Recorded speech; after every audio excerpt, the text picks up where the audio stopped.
जय हिंद साथियों, नमस्कार। प्रिय विद्यार्थियों नमस्कार। आज के इस वीडियो में हम बात करेंगे जोधपुर जिला समान परीक्षा अर्धवार्षिक परीक्षा 2022-23 कक्षा 12 विषय हिंदी साहित्य। जी हाँ, आज 10 दिसंबर को जोधपुर जिला समान परीक्षा योजना के अंतर्गत कक्षा 12 का जो पेपर था वो हिंदी साहित्य का था। तो इस पेपर को लेकर मैं इसलिए उपस्थित हुआ हूँ ताकि जिन विद्यार्थियों ने ये पेपर दिया है उनको इसका हल ज्ञात हो सके। जिन शिक्षक साथियों को किसी प्रश्न में डाउट है तो उनको भी क्लियर हो सके, और किसी अन्य ज़िले में यदि पेपर होना है तो उन विद्यार्थियों को भी पेपर के पैटर्न के बारे में पता लग सके। चैनल तो इस वीडियो को यदि आप देखें और आपको उपयोगी लगे तो लाइक ज़रूर करें, विद्यार्थियों को शेयर भी करें, और चैनल पर पहली बार आए हैं तो चैनल को सब्सक्राइब भी जरूर कर दें। चलिए चलते हैं आज के पहले प्रश्न की ओर। तो साथियों, पहला प्रश्न था अपठित गद्यांश का, और अपठित गद्यांश में वस्तुनिष्ठ प्रश्नों की संख्या थी 5 और प्रत्येक प्रश्न था 1 अंक का।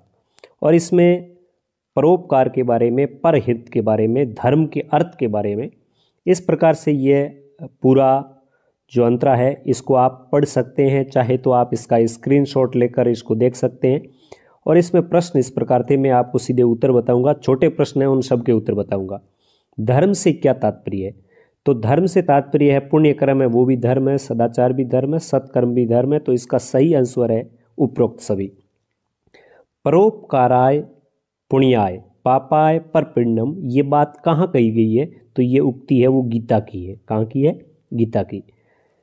प्रश्न नंबर इसका तीसरा था, परहित के अंतर्गत क्या नहीं आता?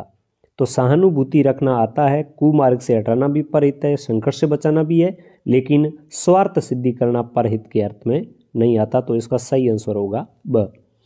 इसके बाद जो इसका प्रश्न नंबर 4 था, मनुष्य का परम कर्तव्य नहीं है, तो सेवा करना भी है, मन कर्म और वचन से उपकार करना भी है, दुखी व्यक्ति को सांत्वना देना भी है, लेकिन ये नहीं है।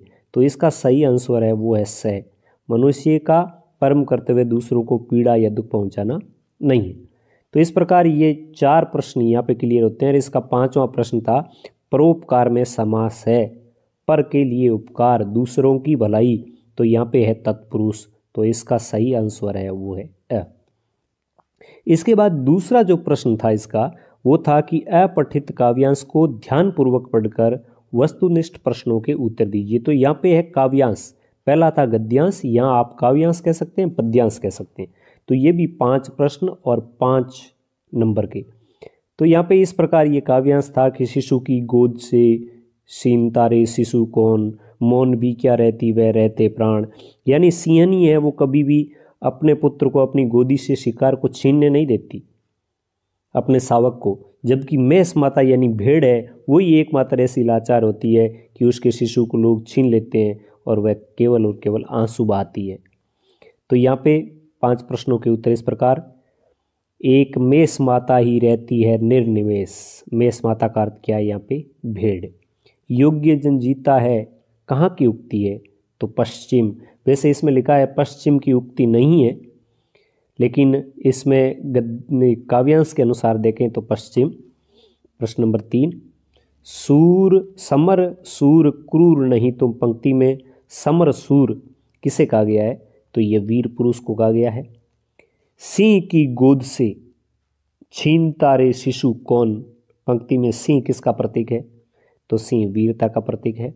जागो फिर एक बार, पंक्ति में कवि किसको जगा रहा है? तो वीर पुरुष को जगा रहा है।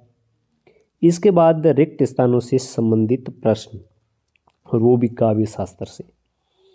वाक्य का अर्थ पढ़ने के साथ आसानी से समझ में आ जाए तो वहाँ पे काव्य गुण होता है प्रसाद।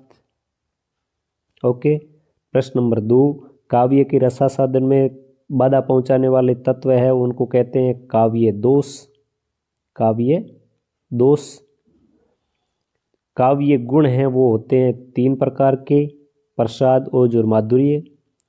जहाँ काव्यगत चमत्कार शब्द पर नहीं निर्भर होकर अर्थ पर होता है तो वहाँ पे अलंकार होता है, अर्थालंकार।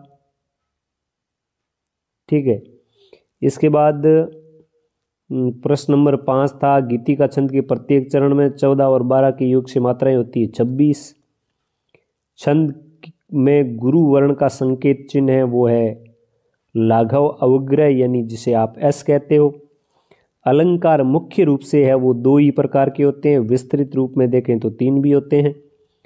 और जहाँ चमत्कार शब्द और अर्थ दोनों में स्थित रहता है वहाँ माना जाता है उभयालंकार। उभयालंकार यानी शब्द और अर्थ दोनों में। इसके बाद आगे चलें तो जनसंचार का सबसे नवीन माध्यम है वो है इंटरनेट। समाचार के 6 ककार है वो आपको लिखने हैं, तो कौन, कब, कहाँ, कैसे, क्यों, इस प्रकार आप 6 ककार लिख सकते हैं। इसके बाद है समाचार पत्र की सबसे बड़ी विशेषता क्या है, तो इसमें जो स्थायित्व का गुण होता है, स्थायी होता है, ये सबसे बड़ा है। कविता जीने की कला सिखाती है, मतलब कविता से अपनी जो भावात्मक अनुभूति होती है उसको अपन प्रकट कर सकते हैं। कहानी के मुख्य तत्व है उनमें बात करें तो कथानक है, पात्र है, चरित्र चित्रण है, देश काल और वातावरण है। सफल नाटक की भाषा शैली कैसी होनी चाहिए, तो भाषा जीवंत हो, मर्म को स्पर्श करने वाली हो। कौन सा ढिला उठाने पर संतान वैदिक पंडित होता है, तो यज्ञ वेदिकी। भरत राम प्रेम कविता कहाँ से ली गई है, तो ये रामचरितमानस के अयोध्या कांड से है। भैरव ने सूरदास की झोंपड़ी में आग क्यों लगाई, क्योंकि उसकी पत्नी सुभागी है वो सूरदास की झोंपड़ी में छिपती है और वह उनका गलत अर्थ में संदर्भ लेता है, इसलिए वह जलाता है। देवकुंड के बस स्टॉप पर रूप सिंह के सामने सबसे बड़ी समस्या अपने गांव पहुंचने की थी। महीप कौन था, तो महीप रूप सिंह और छेला का पुत्र था और वह अपनी मां की मृत्यु का जिम्मेदार भी रूप सिंह को ही मानता था। सूरदास को झोंपड़ी जलने का दुख क्यों नहीं था, क्योंकि उसका लगाव पैसों के साथ में जुड़ा हुआ था, इसलिए उसे झोंपड़ी जलने का दुख नहीं था और वह सृजनात्मकता में यानी पुनर्निर्माण में भी विश्वास रखता है। इस प्रकार पेपर का खंड आपका पूरा होता है। उल्टा पिरामिड शैली है, इसमें सबसे पहले इंट्रो यानी मुख्य खबर आती है और उसके बाद उसकी बॉडी होती है, उसके बाद समापन होता है। विशेष लेखन की भाषा शैली तकनीकी शब्दावली से युक्त हो और जिस क्षेत्र के बारे में लिखा जा रहा है लेखन उसकी संपूर्ण जानकारी हो। फीचर है वो सूचनात्मक मनोरंजक होना चाहिए। कविता में लय और ताल है वो कविता को गति देती है, कविता में एक रूपता होती है। घड़ी के पुर्जे कहानी का उद्देश्य धर्म के रहस्य को समझाना है। मूर्ति गायब होने पर लोग लेखक को दोष क्यों देते हैं, क्योंकि अक्सर लेखक के बारे में ये बात लोगों को पता थी कि वो मूर्तियां चुराते हैं। बड़ी बहुरिया अपने माय के संदेश क्यों भेजना चाहती थी, क्योंकि वह अब यहाँ नहीं रहना चाहती थी। लोमड़ी स्वेच्छा से शेर के मुंह में क्यों चली जा रही थी, वो रोजगार की तलाश में जा रही थी। बूंद और सागर और बूंद में से कवि का क्या आशय है, तो सागर का मतलब है संसार, बूंद का मतलब व्यक्ति, सागर का मतलब समष्टि, बूंद का मतलब व्यष्टि। सरोज का विवाह अन्य विवाहों से भिन्न क्यों था, क्योंकि वहाँ पर किसी को बुलाया गया नहीं था। इसको भी पंक्ति दे दो। कविता का मूल भाव है व्यक्तिगत सत्ता को सामाजिक सत्ता के अंदर शामिल कर लेना। तोड़ो कविता का आशय है मन में व्याप्त ऊब है, खीज है, निराशा है, इसको निकाल कर मन को नवीन सर्जन के लिए तैयार कर लेना। चूल्हा ठंडा किया होता तो दुश्मनों का कलेजा ठंडा कैसे होता, इसके आधार पर सूरदास दृढ़ निश्चयी है और पुनर्निर्माण में विश्वास रखता है। अब इसके बाद जो बड़े प्रश्न है, आरोहण कहानी से लेखक ने क्या संदेश दिया है, मतलब प्रवृत्तीय जो लोग हैं वो किस प्रकार जीवन यापन करते हैं अपना। और इसके बाद बड़े प्रश्न है, इनका मैं आपको बता दूं। सरोज स्मृति कविता का केंद्रीय भाव है निराला का अपनी पुत्री और परिवार से जो लगाव था और उसका वियोग के कारण जो दुख उठाना पड़ा है उसका चित्रण। एकम कविता का सारांश क्या है, तो ये जो एकम कविता है विष्णु खरे की। चार हाथ लघु कहानी है जो वो शोषण पर आधारित व्यवस्था का पर्दाफाश करती है। कैसे, तो असगर बजात की कहानी है। इसमें मजदूरों के शोषण की जो मजदूरों का जो शोषण होता है कई तरीकों से, उसका चित्रण किया गया है। भीष्म साहनी का आपको परिचय लिखना है तो आप लिख सकते हैं कि इनका जन्म 1915 में रावलपिंडी में हुआ था, 2003 में निधन हुआ था।